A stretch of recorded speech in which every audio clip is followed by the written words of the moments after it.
Para mim, a matemática sempre foi a melhor forma de enxergar o mundo.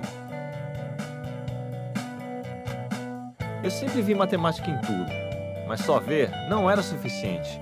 Eu precisava convencer meus alunos que não paravam de me perguntar para que serve a matemática. Então, eu senti o dever de mostrar como a matemática está em toda parte no dia a dia. Matemática em toda parte 2.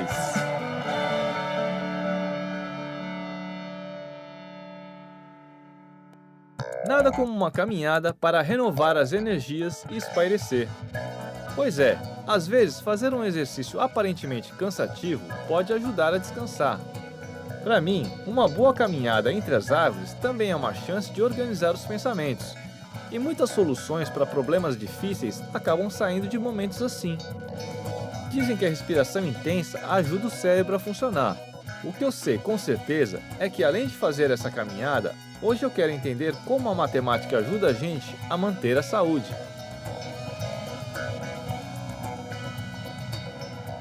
Hoje eu vou caminhar com um homem elástico. Quer dizer, com meu amigo Anderson. Um cara que, ao contrário de mim, não tem medo de alongamento. Anderson, o que é melhor para a saúde, o alongamento ou a caminhada? As duas coisas caminham em conjunto. A caminhada mantém o seu corpo sempre esbelto, correto, e o alongamento nada mais é que manter a sua flexibilidade em dia. Quanto tempo um cara como eu precisa caminhar por dia? É recomendado que as pessoas iniciantes façam de 20 a 30 minutos de caminhada por dia. E eu posso caminhar todos os dias? Pode, com certeza. Quanto mais você caminhar, mais a sua saúde vai estar em dia. Um dos grandes benefícios dos exercícios físicos é que eles ativam a circulação. Mais circulação quer dizer que o sangue corre mais rápido e em maior quantidade nas veias e artérias. E mais oxigênio chega às células. Consequentemente, aumenta o metabolismo. Responsável por todo esse fluxo, o coração é um músculo muito forte que bombeia o sangue sob alta pressão por todo o corpo, através das veias e artérias, que compõem o sistema circulatório. E o sistema circulatório tem uma estrutura muito interessante. Se a gente olha bem para as artérias e veias, percebe que elas se ramificam em inúmeras arteríolas e vênulas, que por sua vez se ramificam de novo, e de novo e de novo, formando um padrão que se repete diversas vezes, até chegar aos vasos sanguíneos, com a espessura de um fio de cabelo. Isso também acontece nos intestinos, que têm em sua superfície bilhões de projeções no formato de um dedo, que se repetem em diferentes escalas. Esse padrão de repetição do macroscópico ao microscópico que a gente observa em alguns órgãos do corpo humano acontece, na verdade, em muitos outros fenômenos naturais. Por exemplo, o sistema solar pode ser visto como uma repetição de um átomo, em que o Sol é o núcleo e os planetas são os elétrons. Do macro ao micro, toda a natureza se repete em padrões, e existe uma área da matemática que estuda exatamente essas repetições, a geometria fractal. O fractal pode ser definido como um objeto geométrico em que cada uma das partes é semelhante ao objeto original. Apesar de parecerem complexos, os fractais estão bem presentes no nosso dia a dia. A estrutura dos nossos pulmões, por exemplo, é formada de fractais que ajudam a otimizar a absorção do ar que a gente respira, sem ocupar tanto espaço no tórax. Os fractais são mais uma demonstração de como o corpo humano é um sistema que conta com uma infinidade de formas e cada uma dessas formas é ideal para cumprir uma função específica dentro do funcionamento dessa máquina complexa e viva. Uma máquina tão complexa que fica difícil imaginar que possa existir alguma coisa semelhante no universo. Mas será que é impossível? Será que é possível existir em algum lugar do universo um ser semelhante ao ser humano, mas com 10 vezes o seu tamanho? Antes de responder a essa pergunta, a gente deve lembrar o que significa semelhante para a matemática. Estruturas semelhantes, matematicamente falando, são estruturas cujos componentes lineares correspondentes apresentam a mesma proporção. Além disso, se a razão de semelhança entre duas estruturas for igual a R, então a razão de semelhança das áreas dessas estruturas é igual a R ao quadrado. E a razão entre os volumes é igual a R ao cubo. Dito isso, A gente deve lembrar que o fêmur, que é o maior osso do esqueleto humano, suporta um peso proporcional à área de sua seção transversal. Um ser 10 vezes maior que o ser humano teria a área da seção transversal do fêmur 100 vezes maior do que a nossa, mas seu peso seria 1000 vezes maior. Ou seja, esse alienígena gigante não poderia ficar de pé. Além disso, a superfície de absorção do intestino teria um aumento de 100 vezes, enquanto o volume de comida necessário para matar a fome de um bicho desse tamanho aumentaria 1000 vezes. Ou seja, ele teria que digerir 10 vezes mais do que a sua capacidade. Por isso, é pouco provável que ele se mantivesse vivo.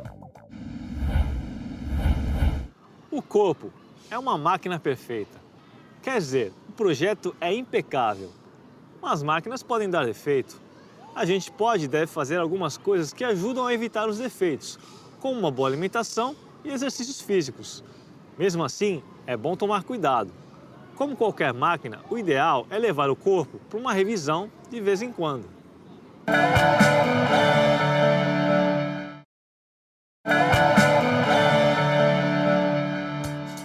Quando a gente chega à idade adulta, o melhor é fazer um check-up todos os anos. A gente vai ao médico que indica uma série de exames para saber se a máquina está funcionando bem. E esses exames nada mais são do que formas de medir nossas funções vitais. E quando a gente fala em medir, a gente fala em matemática. Eu vou até o médico entender a matemática por trás dos exames. Hoje eu vou conversar com um cardiologista, Dr. Evandro, um cara que sabe escutar a voz do coração. Dr. Evandro, o que o coração dos seus pacientes diz para o senhor? Os corações, eles na realidade se manifestam quando com problema, com alguns tipos de sintomas, que pode ser uma dor no peito, pode ser falta de ar e cansaço, pode ser uma sensação de um disparo no peito, ou seja, o que a gente chama de palpitação.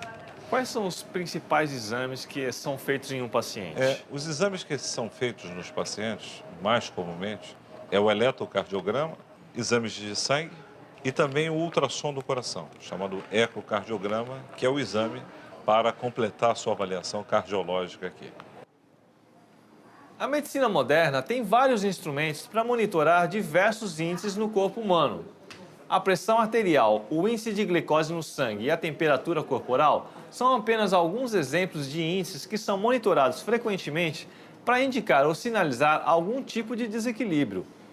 Mas para saber se existe alguma coisa fora do normal, é preciso saber o que é normal.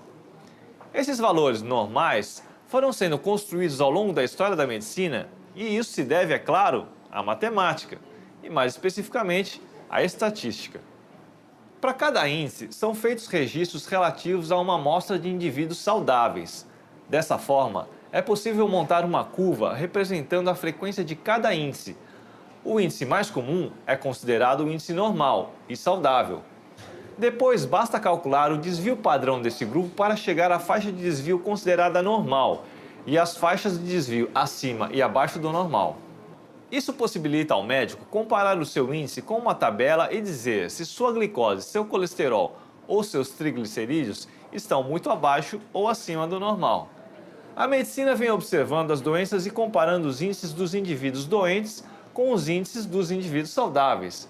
É a partir da busca por padrões na leitura desses índices e a sua relação com o comportamento do organismo como um todo que os médicos conseguem determinar se o aumento ou redução de um certo índice tem relação com as manifestações de determinada doença. Daí a importância de fazer exames regularmente. Os livros atuais de medicina têm milhares de doenças catalogadas e qualquer combinação de alterações nos índices pode indicar um mal específico e já conhecido pelos médicos. Dessa forma, os tratamentos tendem a ser mais rápidos e eficientes.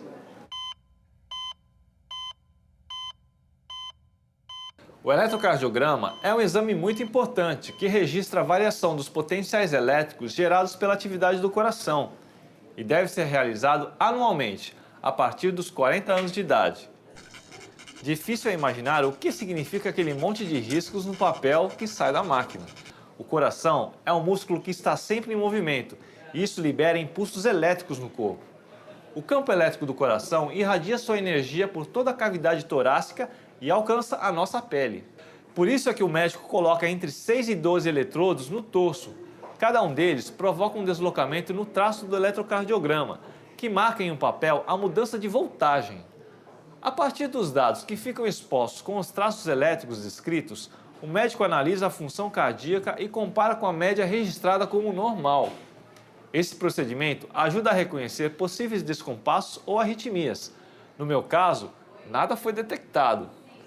Ainda bem. O ser humano observa e estuda o corpo desde as primeiras civilizações.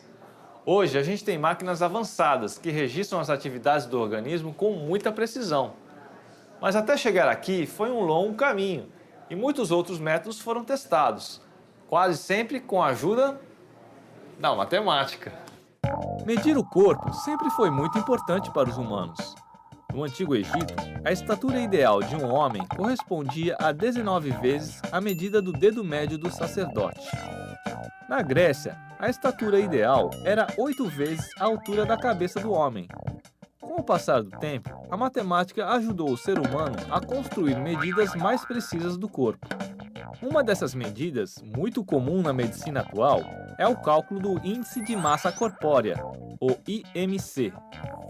As bases do IMC foram estabelecidas ainda no século XIX, a partir dos estudos do estatístico belga Adolphe Quetelet, criador do Índice Quetelet, que media a obesidade ao dividir o peso da pessoa pelo quadrado de sua altura. A partir da década de 80 do século XX, o IMC foi incorporado pela Organização Mundial de Saúde com a fórmula que a gente conhece hoje.